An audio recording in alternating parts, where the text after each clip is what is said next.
உங்களுடன் இன்றைய முக்கிய செய்திகள். சிறையிலிருந்து வெளியில் வரும் சகோதரர் செந்தில் பாலாஜியை வருக வருக என வரவேற்கிறேன் என்று முதலமைச்சர் மு க ஸ்டாலின் பதிவிட்டு, உன் தியாகம் பெரிது, உரிது அதனினும் பெரிது என்று செந்தில் பாலாஜியை முதலமைச்சர் மு க ஸ்டாலின் வரவேற்றுள்ளார்.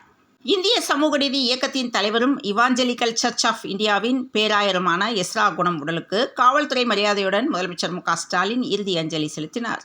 எஸ்ரா சர்க்குணம் மறைவுக்கு தமிழக வெற்றிக் கழகம் தலைவர் விஜய் இரங்கல் தெரிவித்துள்ளார்.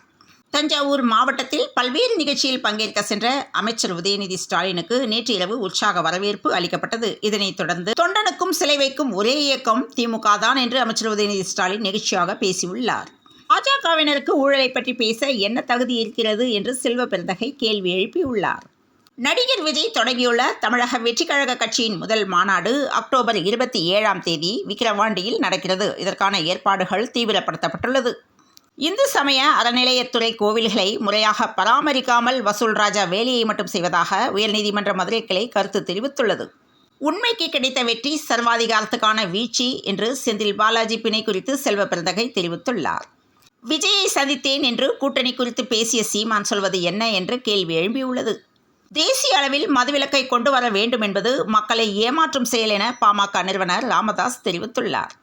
நிபா வைரஸ் பரவல் எதிரொலி காரணமாக கேரளா சுற்றுலா பயணிகளுக்கு காய்ச்சல் பரிசோதனையை நடத்துகின்றனர். சட்டவிரோத பணப்பரிமாற்ற வழக்கில் அமலாக்கத்துறையால் கைது செய்யப்பட்ட முன்னாள் அமைச்சர் செந்தில் பாலாஜிக்கு சுப்ரீம் கோர்ட் இன்று நிபந்தனை ஜாமீன் வழங்கியுள்ள நிலையில் ஜவாஹிருல்லா வரவேற்பு அளித்துள்ளார்.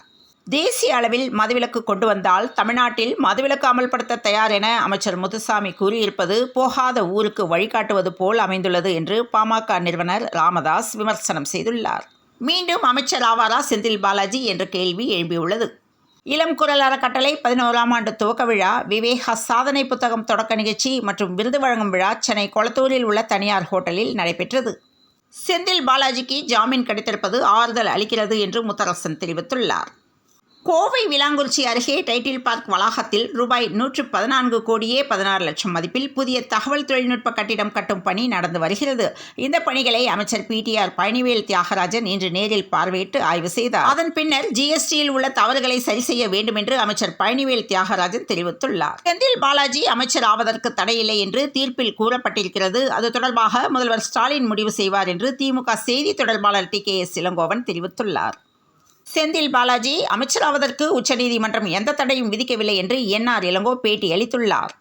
தேனி அருகே பெரியகுளம் பகுதியில் கோவிலுக்கு வந்த சிறுவர் சிறுமிகள் மீது பாலியல் தொல்லை கொடுத்த 70 வயது பூசாரி கைது செய்யப்பட்ட சம்பவம் தேனி அருகே பெரும் பரபரப்பை ஏற்படுத்தியுள்ளது. மண்ணில் குழி தோண்டி விளையாடி கொண்டிருந்த போது முதலாம் ராஜராஜ சோழன் பெயர் பொறித்த 1000 ஆண்டுகள் பழமையான ஈழக்காசை ராமநாதபுரம் மாவட்டம் திருப்புல்லானி அரசு பள்ளி மாணவிகள் கண்டெடுத்துள்ளனர். செந்தில் பாலாஜிக்கு உச்சநீதிமன்றம் ஜாமீன் வழங்கியுள்ள நிலையில் அவர் அமைச்சர் ஆவதற்கு எந்த தடையும் இல்லை என திமுக அமைப்பு செயலாளர் RS பாரதி தெரிவித்துள்ளார். செந்தில் பாலாஜிக்கு உச்சநீதிமன்றம் ஜாமீன் வழங்கியதை வரவேற்று ஒடுக்குமுறைக்கு உச்சநீதிமன்றமே வடிகால் என்று தமிழக முதல்வர் மு க ஸ்டாலின் ட்வீட்டில் பதிவிட்டுள்ளார். திமுக நினைப்பது போல் விடுதலை சிறுத்தைகள் கட்சி ஒன்றும் தவிர்க்க முடியாத அரசியல் சக்தி அல்ல என்று பாஜகவின் ராஜா செய்தியாளர்களிடம் பேசியுள்ளார். முதலமைச்சர் சொன்னது உண்மை என்றால் வெள்ளை அறிக்கை விடுவாரா என்று அன்புமணி கேள்வி எழுப்பியுள்ளார். செந்தில் பாலாஜிக்கு ஜாமீன் வழங்கியதை முன்னிட்டு திமுகவினர் பட்டாசு வெடித்து கொண்டாடினர். விழுப்புரம் விக்கிரவாண்டியில் தமிழக வெற்றிக் கழகத்தின் முதல் மாநில மாநாட்டை நடத்த 17 நிபந்தனைகளுடன் நேற்று இரவு காவல்துறை அனுமதி வழங்கியுள்ளது. மேட்டூர் அருகே சிறுத்தை நடமாட்டம் உள்ள பகுதியில் வனத்துறை மேற்கொண்டுள்ள நடவடிக்கைகள் குறித்து மாவட்ட ஆட்சியர் பிருந்தாதேவி நேற்றிரவு நேரில் ஆய்வு செய்தார். தேனி மாவட்டம் போடியில் அமைச்சர் பொன்முடி நிருபர்களுக்கு அளித்த பேட்டியில் உதயநிதி ஸ்டாலினுக்கு துணை முதல்வராகும் அனைத்து தகுதிகளும் உள்ளது என்றும் ஆனந்தன் மகள் என்பதை தவிர தமிழிசைக்கு என்ன தகுதி உள்ளது என்று அமைச்சர் பொன்முடி கேள்வி எழுப்பியுள்ளார். தலித் மாணவர் ஒருவர் JEE தேர்வில் தேர்ச்சி பெற்றும் சேர்க்கை கட்டணம் இல்லாததால் IITயில் சேரும் வாய்ப்பை இழந்த சம்பவம் பெரும் அதிர்ச்சியை ஏற்படுத்தியுள்ளது. இந்த நிலையில் IIT கனவை பறித்த பணம் கடைசி நம்பிக்கையாக உச்சநீதிமன்றத்தை தலித் மாணவர் நாடியுள்ளார். நீலகிரி மாவட்டம் பந்தலூரில் காட்டு யானை தாக்கி முதியவர் பலியாகிய நிலையில் பொதுமக்கள் சாலை மறியலில் ஈடுபட்டதால் போக்குவரத்து பாதிப்பு ஏற்பட்டுள்ளது. திருப்பதி பாரதி லட்டில் மாட்டுக்கறி கொழுப்பு கலந்த விவகாரம் ஆந்திராவில் பெரும் சர்ச்சையை ஏற்படுத்தியது. லட்டுமியை மீட்டெடுக்க அம்மாநில துணை முதல்வர் பவன் கல்யாண் 11 நாள் விரதம் இருந்து வருகிறார். இந்த நிலையில் உடல் எடையை குறைக்கத்தான் பவன் கல்யாண் விரதம் இருக்கிறார் என்று சீமான் கிண்டலாக தெரிவித்துள்ளார்.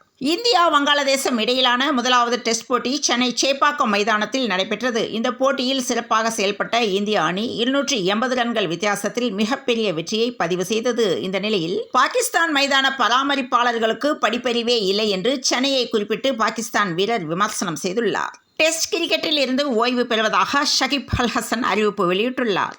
2வது டெஸ்ட் நாளை தொடங்க உள்ள நிலையில் வங்கதேசத்துக்கு எதிராக 3 சுழற்பந்து வீச்சாளர்களுடன் இந்தியா களமிறங்குகிறது.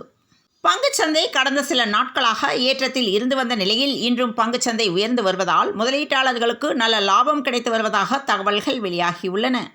தங்கம் விலை கடந்த சில நாட்களாக உயர்ந்து கொண்டே வந்த நிலையில் இன்று தங்கம் விலையில் எந்தவித மாற்றமும் இல்லை என்று தகவல் வெளியாகியுள்ளன. இதனையடுத்து சென்னையில் 22 கேரட் ஆபரண தங்கத்தின் விலை 1 கிராம் 7,060 ரூபாய்க்கும் ஒரு சவரன் 56,480 ரூபாய்க்கும் விற்பனையானது. மேற்கு திசை காற்றின் வேக மாறுபாடு காரணமாக இன்று வட தமிழகத்தில் ஒரு சில இடங்களிலும், தென் தமிழகத்தில் ஓரிரு இடங்களிலும், புதுவை மற்றும் காரைக்கால் பகுதிகளிலும் இடி மற்றும் மின்னலுடன் கூடிய லேசானது முதல் மிதமான மழைக்கு வாய்ப்பு உள்ளதாக சென்னை வானிலை ஆய்வு மையம் எச்சரிக்கை விடுத்துள்ளது.